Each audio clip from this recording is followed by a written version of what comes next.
Enfim, se os meus colegas de mesa, e sabendo que alguns estão com dificuldades temporais, me permitissem, gostaria de abrir um pequeno período de debate. Como terá que ser pequeno, pediria de facto às pessoas que quisessem colocar questões que o fizessem de forma sintética, que se identificassem e, digamos, pediria que mais do que comentários sejam dirigidas, que obviamente também são bem-vindos se forem sintéticos, mas sejam dirigidas questões aos oradores. Muito obrigado.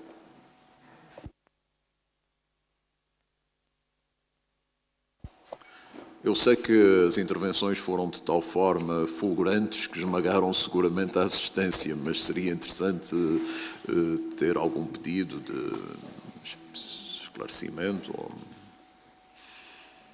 Bom, é como digo, creio que o professor Menezes Cordeiro quer...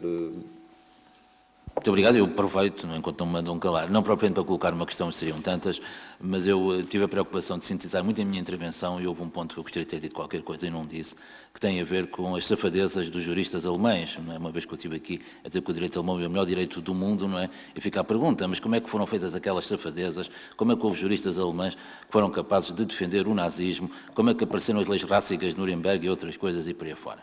Eu, relativamente a isso, diria que esses senhores não têm nada a ver com o direito, não são juristas, pura e simplesmente. O direito é uma ciência, tem determinadas regras, não é? E quando essas regras são quebradas, deixa de ser ciência, passa a ser uma qualquer outra coisa, não é? Mas direito não é com certeza. Houve um grande pensador ocidental, que hoje em dia já é pouco citado, o seu nome Vladimir Ilyich Ulyanov, mais conhecido por Lenin, não é? Que dizia que ele era fundamentalmente uma fonte de propaganda. Bom, esse pelo menos assumia.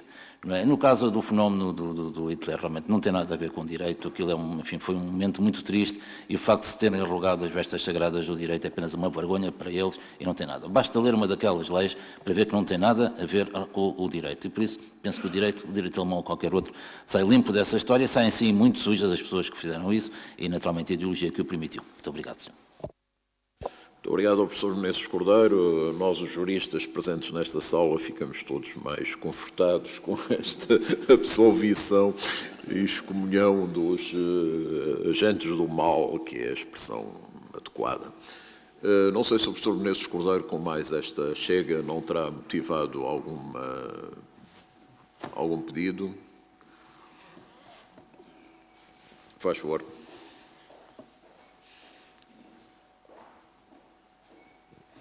Muito bom dia. O meu nome é António Vieira Albernado, sou jurista, antigo aluno desta casa. Na altura ainda não havia este excelente anfiteatro. Eu quero, em primeiro lugar, dizer que me congratulo vivamente com a qualidade de todas as intervenções, que, de modo geral, para mim, são de facto excelentes, muito lúcidas, muito objetivas. Me destaco em especial a intervenção do professor Menezes Cordeiro, com a qual concordo em absoluto. Eu queria apenas colocar uma questão, que é a seguinte: como é que a mesa, os membros da mesa, veem uma eventual adesão à União Europeia por parte da Turquia? Muito obrigado. Temos aqui uma questão que, de facto, creio que não passou em nenhuma das intervenções, não era, enfim, o tema, mas, obviamente, tem profundos reflexos e creio que muitas pessoas gostarão de responder. Mais alguma questão para juntarmos? Faz favor. Otávio Santos.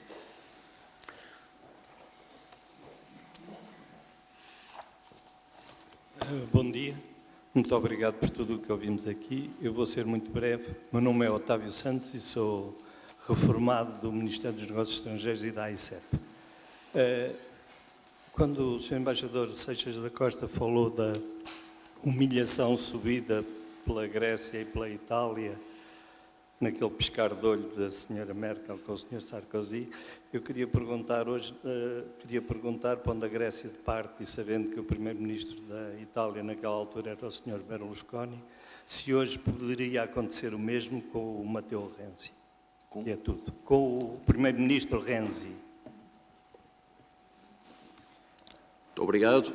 Ainda mais uma hipótese. Alguém se quer juntar a este debate? Obrigado.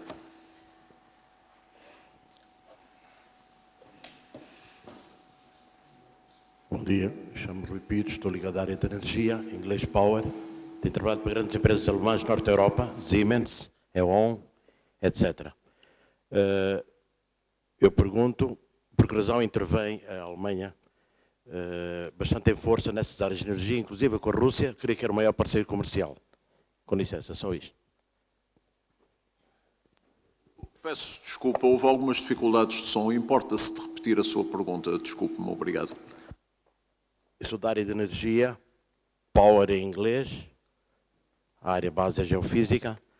Tenho trabalhado nos últimos anos com grandes empresas alemãs Norte da Europa, E.ON, Siemens e outros similares. O maior parceiro comercial neste caso, tanto para Norte da Europa como para a área da Rússia, é a Alemanha. Eu pergunto qual é o interesse da Alemanha em ser o maior parceiro comercial, neste caso concreto, por exemplo, com a Rússia, e agora a ver esta situação de, digamos, um comportamento dúbio em relação à Ucrânia e em relação à parceria na área de energia, concretamente a extração e todo o processo ligado a oil and gas. Por favor, Sr. Embaixador, Rosalém.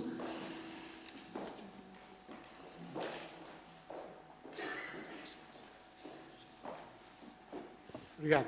Muito bom dia. Também agradeço o alto nível das exposições que tivemos aqui esta manhã, mas não resisto. Eu estava para resistir, mas não consegui resistir a trazer aqui um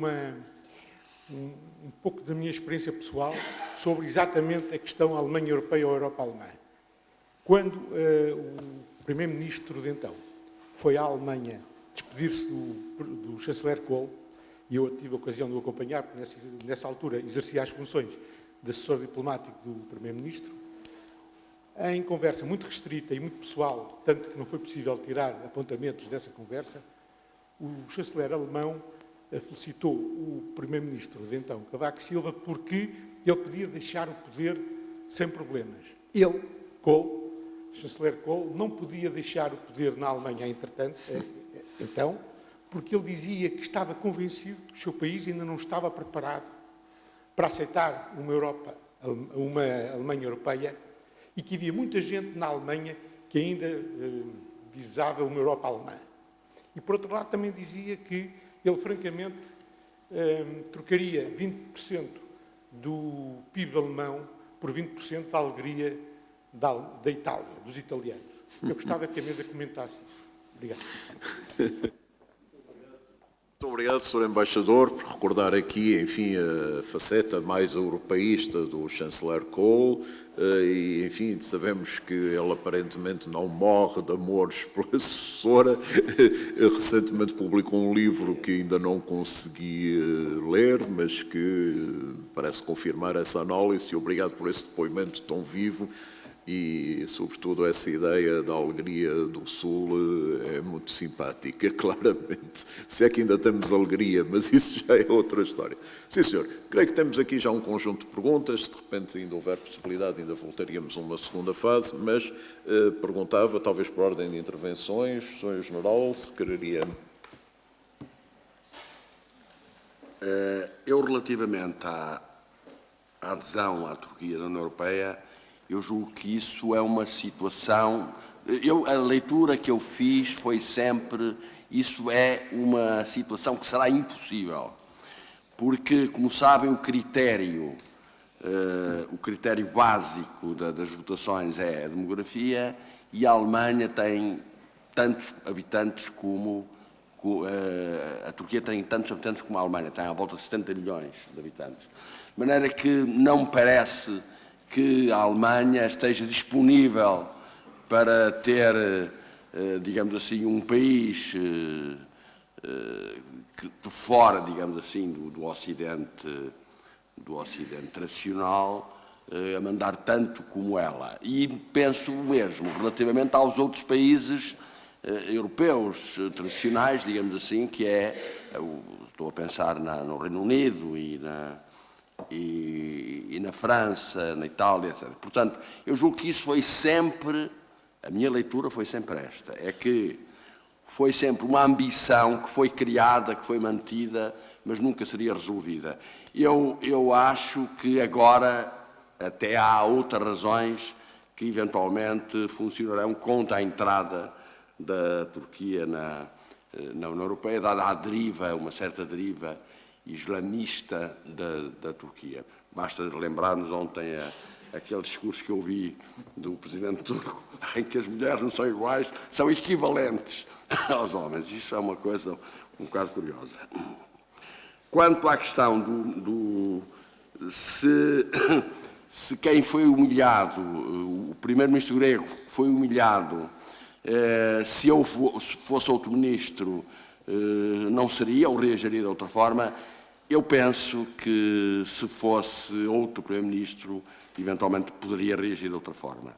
Eu acho que há questões que o primeiro-ministro, nem que seja por razões de natureza simbólica, o primeiro-ministro, digamos assim, representa, embora o Presidente da República, muitas vezes, em termos simbólicos, o represente mais, mas o Primeiro-Ministro é o homem do poder num país e, portanto, foi uma coisa terrível e acho que deve haver poucos Primeiros-Ministros, penso eu, não é? Penso eu, talvez seja um pouco ingênuo nisto, mas deve haver poucos Primeiros-Ministros que aceitem e não reajam, pelo menos, a uma coisa daquelas. É claro que eu limito-me a observar aquela posição antes é a posição dúbia da Alemanha em relação à Rússia no que respeita à Ucrânia. Eu sou dessa opinião. Eu acho que, de facto, a Alemanha tem tido uma posição que não tem sido, pelo menos eu, não tenho percebido muito bem essa posição. Aliás, só houve uma inflexão nítida de uma posição inicial de consenso e de não criar muitos problemas, que foi a primeira reação da Alemanha, quando foi abatido o avião das linhas malaias. E aí é que, quer dizer, a Alemanha também não podia ter outro comportamento, tinha que reagir de outra forma. Mas eu penso que, e tenho lido algumas coisas, não sei se corresponde à verdade totalmente ou não, mas que neste momento na Alemanha a grande parte da elite está na moda ser pró-russa. A Alemanha é pró-russa. Há muita gente, nomeadamente, enfim, pelo menos eu interrompo porque será, do Partido Social Democrata, que tem ligações muito próximas com a Rússia. Portanto, eu não sei muito bem neste momento, apesar de a crise da Ucrânia, de certa forma, ter sido desencadeada pela Alemanha. Porque foram, pelo menos as notícias que eu tive, é que foram, e seria bom que fosse desmentido, ficar muito mais contente, foram os partidos alemães que financiaram a revolta de Maidan. O que eu, enfim, se isso foi verdade, percebo, por aquilo que eu disse, é que a Alemanha tem tanto interesse em controlar o território ucraniano como a Rússia, por razões claramente opostas.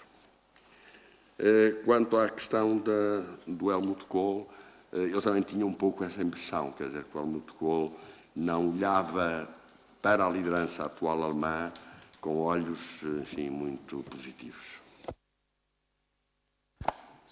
Relativamente à Turquia, eu penso que está passada a oportunidade da Turquia ser membro da União Europeia, por razões que têm a ver, se calhar, com a realidade das coisas, isto é, com o facto de se terem, entretanto, criado dentro da União Europeia algumas resistências inultrapassáveis.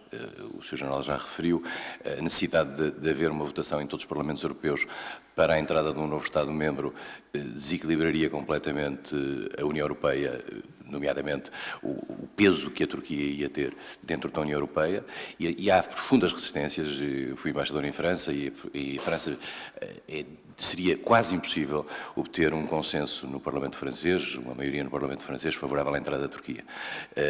No caso da Alemanha, ainda pior, pela simples razão de que, de facto, a Turquia tornar-se-ia num país tendo em atenção aquilo que é o modelo de votação cooperação que está previsto no Tratado de Lisboa. O Tratado de Lisboa, aliás, mata essa possibilidade precisamente ao colocar a demografia no centro. Como, aliás, também mata o federalismo ao desigualizar os países de tal forma e a criar a impossibilidade de uma Câmara em que estivessem representados a nível igual todos os países europeus. E, portanto, o Tratado de Lisboa é, no fundo, a consagração do tal novo modelo de poder. E, por isso mesmo, o Tratado de Lisboa eu julgo que na Turquia isso também foi percebido, há amigos turcos que eu tenho perceberam isto, é uma barreira clara relativamente à possibilidade de entrada da Turquia na União Europeia. Nós perdemos essa oportunidade também, porque durante muito tempo tentámos convencer certos setores da Turquia do interesse da entrada para a União Europeia. Outros setores da Turquia nunca tiveram nenhuma ilusão de que nunca entrariam para a União Europeia. Eu lembro-me de estar em conversas em Ankara e ter a certeza absoluta por parte de políticos turcos, a certeza de que, da parte deles, que seriam rejeitados por uma parte da Europa. Eles tinham essa consciência. Nós, no fundo, favorecíamos, com a ilusão da entrada da Turquia, favorecíamos aqueles que na Turquia tinham uma vocação mais europeia e mais ocidentalista e, se calhar, aqueles que acabaram por ser derrotados por esta deriva atual, que eu acho que, de facto, também põe um ponto final nessa possibilidade. E é pena, sob o ponto de vista estratégico, é pena, sob o ponto de vista dos interesses da Europa, e coloca, de facto, aqui uma grande interrogação sobre o que é que vai acontecer à Turquia nesta sua dualidade. Relativamente à Itália e ao problema do Papa Andreu e do Sr. Berlusconi, é verdade que as pessoas contam, mas eu diria que Jorge Papa Andreu, que é uma figura que eu continuo a considerar uma figura respeitável, foi também humilhado nesse mesmo dia. Portanto, às vezes os países são humilhados independentemente das pessoas que têm. No caso italiano, não sei se o Sr. Renzi, com o capital de esperança que trouxe numa certa altura para a política italiana, podia ter resistido. De facto, o primeiro-ministro Berlusconi estava manifestamente negativamente marcado na imagem europeia e a Europa, de certo modo, não é muito politicamente correto dizer isto, mas sentiu um alívio também, de uma certa forma, à desaparição dessa figura da primeira linha de poderes. E, portanto, não foi tão chocante, precisamente porque se tratou do Sr. Berlusconi. Já digo que eu continuo a pensar que, no caso grego, foi um pouco mais chocante. Relativamente à Rússia e ao papel da Alemanha nesta matéria, eu penso que a Alemanha, e vou dizer aqui uma coisa com algum risco, mas é o que eu penso, e eu hoje só digo o que penso, eu acho que a Alemanha, na forma como lidou dentro da União Europeia com a questão ucraniana, revelou a sua fragilidade estratégica.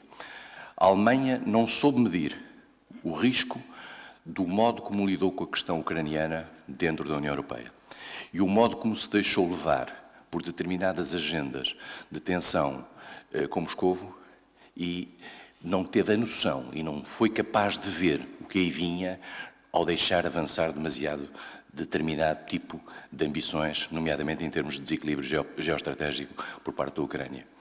E creio que ao alimentar isso, passou uma linha vermelha. Eu costumo dizer isto, mas a verdade é que há países que estão condenados, pela sua geografia, a terem que ter uma contenção em termos de afirmação estratégica. E o caso da Ucrânia é manifestamente isso. Não vale a pena pensar que os países não se limitam em função da sua geografia. Veja-se o caso de Cuba. Cuba é um país que tem uma soberania limitada pela sua geografia. E nem por isso se considera pouco natural isso. A Ucrânia tem manifestamente, tendo em conta aquilo que representa o seu território, tem manifestamente que encontrar, ou teria manifestamente que encontrar, uma solução inteligente e sábia para gerir o seu posicionamento na charneira Rússia-Europa Ocidental. E a forma absolutamente irresponsável como a Comissão Europeia geriu esta questão e a forma como se deixou levar a posição europeia a um ponto provocatório fez com que isso facilitasse o autoritarismo russo a expressar-se da forma que se expressou. Penso que houve aqui erros das duas partes, mas houve um erro essencialmente das potências democráticas ocidentais ao fazerem uma análise errada daquilo que era o posicionamento da Ucrânia no quadro da relação leste-oeste. E a Alemanha, ao ter titulado e ao ter aparecido na primeira linha dessa posição, revela, a meu ver, uma grande fragilidade em matéria de leitura estratégica. Muito obrigado. Realmente a extrema gentileza do professor Paz Freire leva a que eu vá falar de política e dessas coisas, enfim, que não é suposto um civilista saber.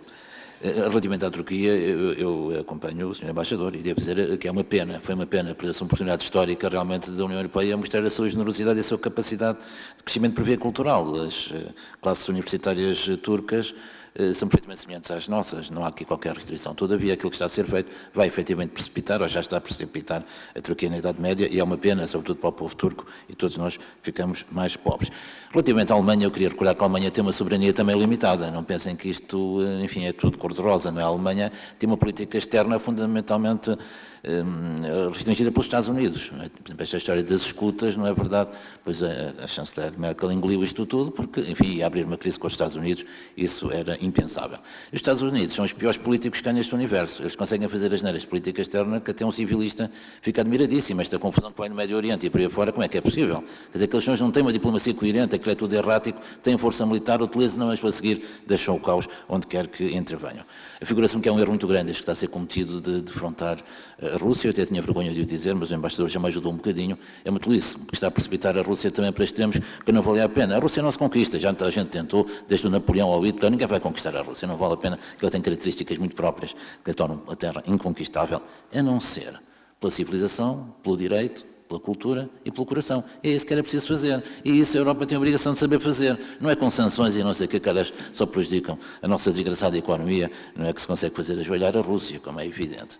Não é? Portanto, foi uma pena realmente que seguíssemos por esse caminho. Eu também devo dizer, como civilista, não percebo porque é que não se há de perguntar aos senhores que estão na Crimeia se querem ser ucranianos ou se querem ser russos, é a coisa mais natural deste mundo. Se quiserem fazer porque a pergunta nas nossas terras se querem ser portugueses ou espanhóis, pois com certeza, qual é o problema? Alguém se vai suicidar por causa disso, alguém vai pôr sanções económicas a Barrancos, ou a Alentejo, ou a Monção, ou seja o que for, porque agora querem ser espanhóis. Façam um favor. Então, se calhar até queriam todos, era uma sorte para toda a gente. Meus amigos, em relação à Ucrânia, na minha modesta opinião, como é evidente, penso que é um erro pensar que a Alemanha tem preocupações hegemónicas na Ucrânia, ou quer controlar o território ucraniano. Se perguntarem aos contribuintes alemães o que é que pensam do assunto, eles começam logo a dizer, mas isso vai-nos custar dinheiro. Isso vai-nos custar dinheiro, mas para quê? Se nós queremos exportar produtos para a Ucrânia, o melhor é que eles sejam independentes. Não é? Até porque, eles já não dizem isso, mas digo eu maldosamente, até porque uma Ucrânia, digamos assim, ocupada ou uma Ucrânia integrada na União Europeia, será uma Ucrânia com política social mais complicada, com uma defesa do consumidor, etc. E tudo isso são custos. O melhor é exportar para lá sem esses custos todos. Portanto, meus amigos, eu mantenho aquela posição. Peço desculpa da minha ousadia. Muito obrigado.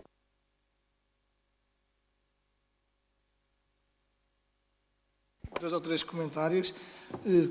Quanto à Turquia, e referindo apenas os aspectos mais económicos, se porventura a Turquia tivesse aderido à União Europeia, eu penso que isso seria mais um foco de viragem da atenção da Alemanha para o leste, e por isso mesmo, se já estamos a sentir que os povos, que os países que recentemente integraram a União Europeia e que já fizeram virar a Alemanha mais para leste do que propriamente para a Península Ibérica, se a Turquia também viesse a aderir, seria mais um foco de viragem. E não esquecer que a Turquia tem uma população de 4 milhões na Alemanha e é um mercado crítico para a Alemanha. Por isso mesmo, economicamente, para nós, enquanto nós não estivermos preparados para conseguir ser mais atrativos em termos de captação de investimento, provavelmente, ainda bem que a Turquia ainda não aderiu e provavelmente que não venha a aderir.